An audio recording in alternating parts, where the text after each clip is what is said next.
श्री महाप्रज्ञ गुरुवे नमः।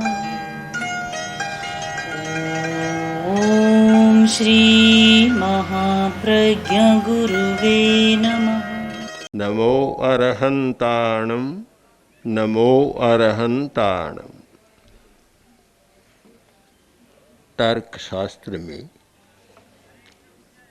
दो बड़े महत्वपूर्ण शब्द हैं, उपादान और निमित्त। प्रत्येक वस्तु के निर्माण में इन दोनों शब्दों का उपयोग होता है। पहली बात है उपादान। घड़ा बनता है, उसका उपादान है मिट्टी। यदि मिट्टी न हो तो घड़ा किसका बनेगा?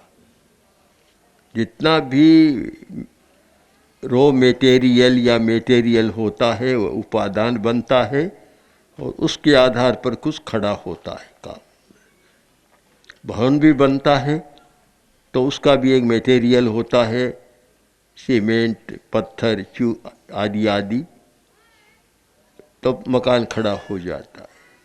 दूसरा है कारण। निमित्त कारण होता है। इंजीनियर, आर्किटेक्चर, मजदूर, इन सब का योग मिलता है और भवन खड़ा हो जाता है। वह उसका निमित्त कारण बनता है। कुम्हार घड़े का निमित्त कारण बनता है। हमें शिक्षा के क्षेत्र में भी इन दो कारणों का विचार करना चाहिए। एक है उपादान, दूसरा होता है निमित्त। उपादान छात्र की, विद्यार्थी की अपनी शक्ति है। किस व्यक्ति में कितनी शक्ति है और किसका मस्तिष्क कितना विकसित है और किस में कितना कुछ करने की क्षमता है, ये उसका उपादान है। निमित्त के बिना उपादान भी कार्यकर नहीं होता। यदि कुम्हार न हो तो घड़ा नहीं बनता। यदि मजदूर और इंजीनियर न हो तो मकान नहीं बनता। अनाज घर में बहुत पड़ा है पर कोई बनाने वाली महिला न हो, रसोईया न हो तो रसोई नहीं बनती। केवल सामग्री से नहीं होता, सामग्री की पूर्णता तब होती है जब निमित्त अनुकूल मिल जाते हैं। शिक्षक एक निमित्त होता है और वह विद्यार्थी की शक्ति को जागृत कर देता है। हमारे मस्तिष्क में इतने न्यूरॉन्स है, कई खरब न्यूरॉन्स है और उनके इतने कनेक्शंस है, संख्या नहीं। और जो व्यक्ति मस्तिष्क से काम लेना सीख जाए और जो न्यूरॉन्स के कनेक्शन हैं उनको और ज़्यादा बढ़ा ले, विकसित कर ले अथवा उनका उपयोग करे तो बहुत विकास हो सकता है। तो उपादान और निमित्त दोनों पर विचार करें। निमित्त में शिक्षक भी होता है और शिक्षण की प्रक्रिया और पद्धति भी होती है। शिक्षण की पद्धति पर भी हम विचार करें कि जो वर्तमान में चल रहा है बौद्धिक विकास के लिए काफ़ी अच्छा है और इस शिक्षण पद्धति के आधार पर बड़े बड़े लोग बौद्धिक बने हैं। डॉक्टर बने हैं, इंजीनियर बने हैं, साइंटिस्ट बने हैं, बड़े उद्योगपति, बड़े व्यापारी, शिक्षा के क्षेत्र में बड़े बड़े लोग बने हैं और बड़ा बौद्धिक विकास हुआ है। तो हम तो ये तो नहीं कह सकते कि कुछ नहीं हो रहा है। इस शिक्षण पद्धति से भी बौद्धिक विकास तो बहुत हो रहा है और वर्तमान में विश्वविद्यालय में शिक्षा की इतनी ब्रांचेज हैं कभी कभी तो नाम लेने में भी समय लग जाता है, इतना सब कुछ है। फिर भी एक समस्या की ओर सबका ध्यान जा रहा है और उसकी कमी को पूरा करने के लिए प्रयत्न भी किया जा रहा है। और एक नया शब्द तो पुराना ही है, पर नए ढंग से विश्वविद्यालयों के परिसर में उभर रहा है, मोरल वैल्यूज, नैतिक मूल्यों का विकास। आवश्यक है नैतिक मूल्यों का विकास, उसके बिना पढ़ाई भी बहुत सार्थक नहीं होती, समस्याएं पैदा करने वाली हो सकती है। चरित्र का विकास, नैतिक मूल्यों का विकास, यह समाज की अपेक्षा है। पढ़ना भी समाज की अपेक्षा है, पर पढ़ाई का प्रभाव व्यक्ति पर ज़्यादा होता है और चरित्र का विकास सामाजिक होता है। समाज में एक चरित्रवान व्यक्ति है तो उससे समाज को लाभ मिलता है, और एक ही बेईमानी करने वाला चरित्र मूल्यहीन है, पूरा समाज प्रभावित हो जाता है। सब लोग जानते हैं कि एक व्यक्ति ने घी में चर्बी मिलाई और पूरा समाज प्रभावित हो गया। एक व्यक्ति ने दाल में खसरी दाल का प्रयोग किया, पूरा दिल्ली का समाज प्रभावित हो गया और सैकड़ों व्यक्ति लकवाग्रस्त हो गए। एक व्यक्ति मिलावट करता है, कितनी समस्या बन जाती है। एक पुलिस इंस्पेक्टर ने बताया, हमने पूछा कि आज आप आए नहीं, जो हमारी परिस्थिति है जब भी जाते हैं तब आ जाते हैं, आज आप नहीं आए, आज शाम को देरी से आए। पता नहीं चला कि पता तो था, पर आज तो मुझे एक व्यक्ति को गिरफ्तार करने जाना था। क्यों? कि उस व्यक्ति ने चारे में ऐसी रासायनिक मिलावट कर दी, सैकड़ों गायें मर गई है। सारा ये सब काम क्यों कर रही हैं? कि चरित्र नहीं है, नैतिक मूल्यों का विकास नहीं है। आश्चर्य है कि एक और तो धर्म की धारणा है और गाय को माता मान रहा है, गाय की पूजा कर रहा है, दूसरी ओर नैतिक मूल्यों के अभाव में मारने का काम भी कर देता है। एक को नहीं, सैकड़ों की योजना हो जाती है। तो ये सारी जो समस्याएं हैं, सामाजिक समस्याएं, जो मूल्यहीनता या चरित्रहीनता के कारण पनप रही है, जब तक इनका समाधान नहीं होगा, स्वस्थ समाज की रचना नहीं हो सकती। अब समाधान के क्षेत्र 3 हैं: माता पिता अभिभावक गण, शिक्षक गण और धर्मस्थान। हमारी कठिनाई यह है कि माता पिता का भी एक अपने बच्चे को नैतिक बनाए, इस ओर ध्यान नहीं है। ध्यान इस ओर है कि यह बड़ा हो जाए, पढ़ा लिखा हो जाए और ज़्यादा से ज़्यादा पैसा कमाए।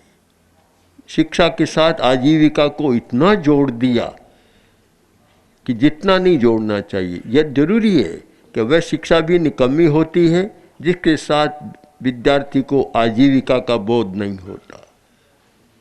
तो जुड़ना तो है, पर इतना पैसे का लोभ जुड़ जाए कि केवल पैसे के लिए पढ़ाई बन जाए, वह भी खतरनाक स्थिति बनती है।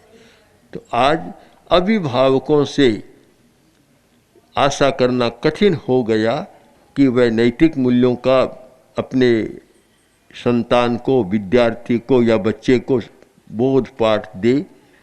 बहुत कठिन हो गया, और कठिन इसलिए भी है कि वे स्वयं भी उसमें नहीं चल रहे हैं, तब क्या सिखाएंगे। स्वयं उसके प्रति निष्ठावान हो, नैतिकता के प्रति, तब हो सकता है, स्वयं तो नहीं होता है। एक लड़के ने कहा अपने माता पिता से कि मैं स्कूल नहीं जाऊंगा। पूछा क्यों?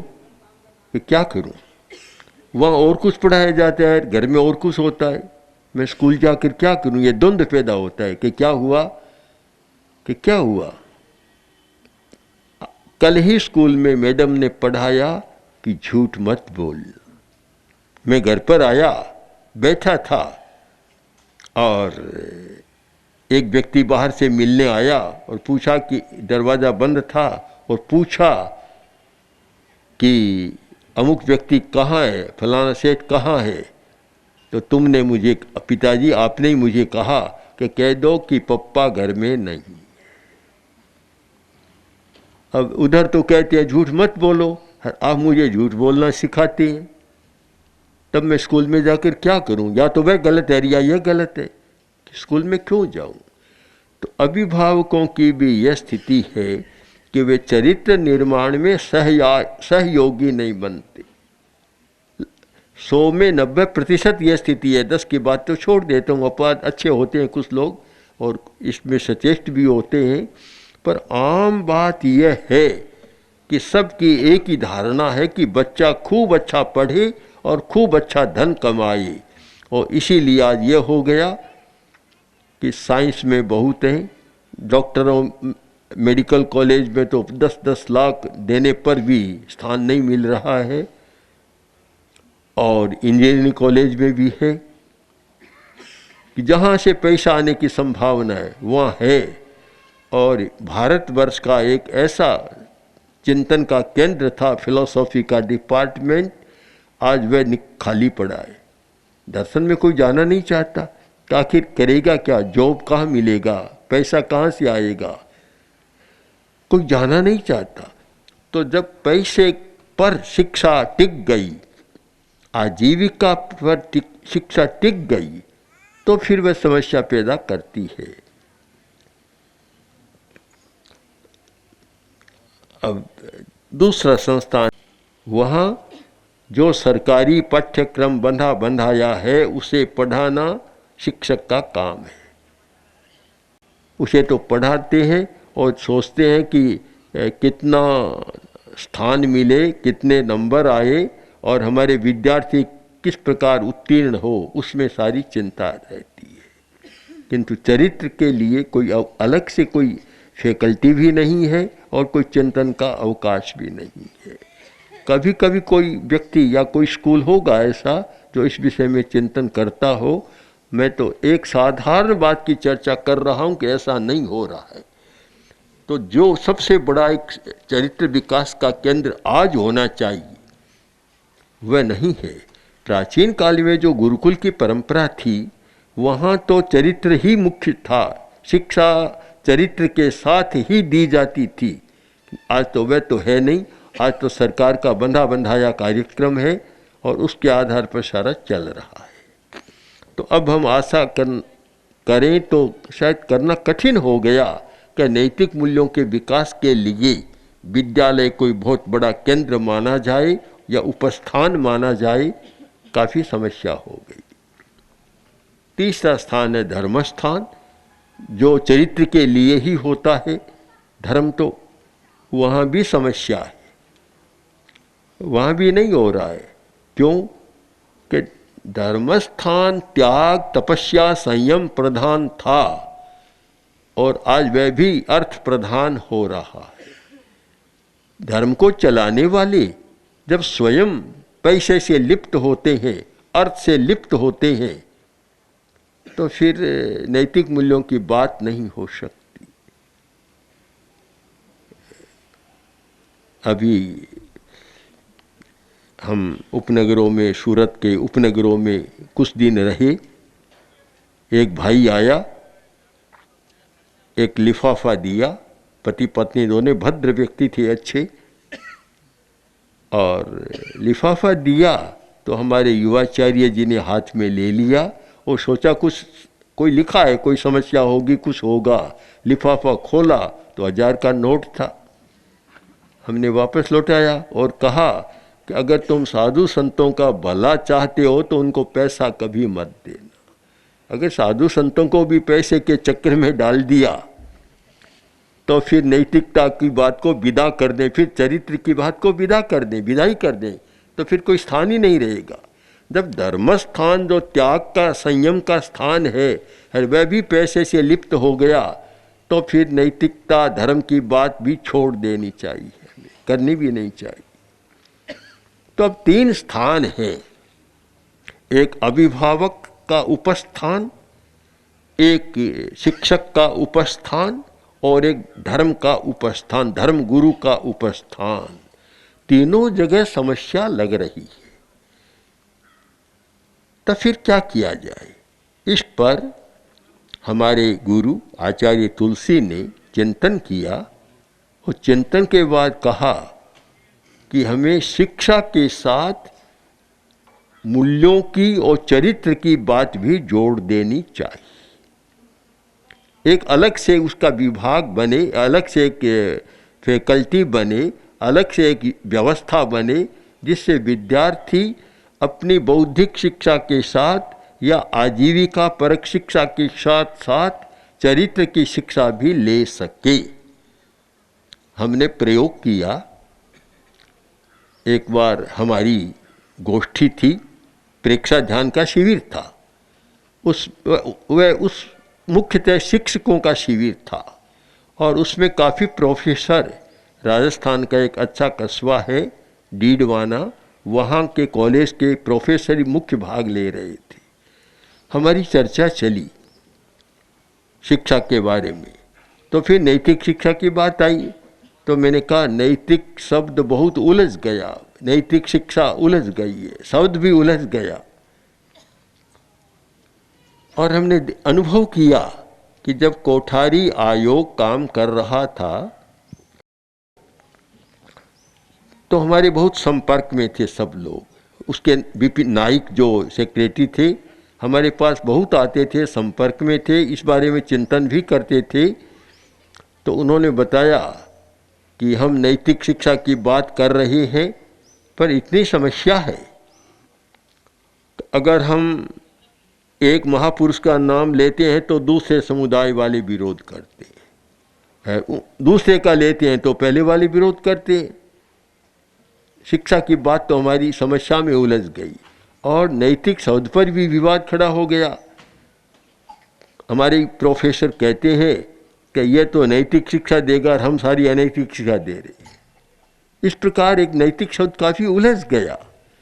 तब हमने चिंतन के बाद कहा कि देखो हमें काम तो करना है, इस बात को छोड़ दो और इस नैतिक शिक्षा का नाम ही हमेशा बदलने, विवाद न हो। तो हमने नामकरण कर दिया जीवन विज्ञान।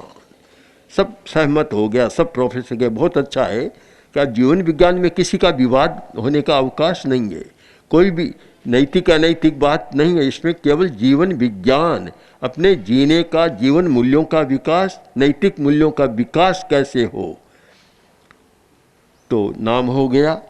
फिर इसे शिक्षा के साथ जोड़ा गया।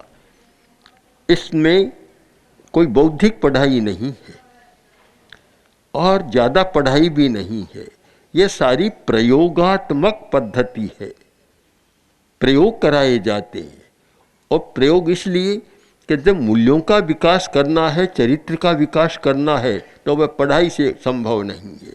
कोरा जानने से कोई परिवर्तन होता तो आज तो धार्मिक लोग तो देव बन जाते, सारे धर्मस्थान स्वर्ग बन जाता, पर शब्दों से नहीं। जब तक प्रयोग नहीं कराया जाता, प्रयोग के द्वारा व्यक्ति के मस्तिष्क का परिवर्तन नहीं होता, तब तक नैतिक मूल्यों का विकास नहीं हो सकता।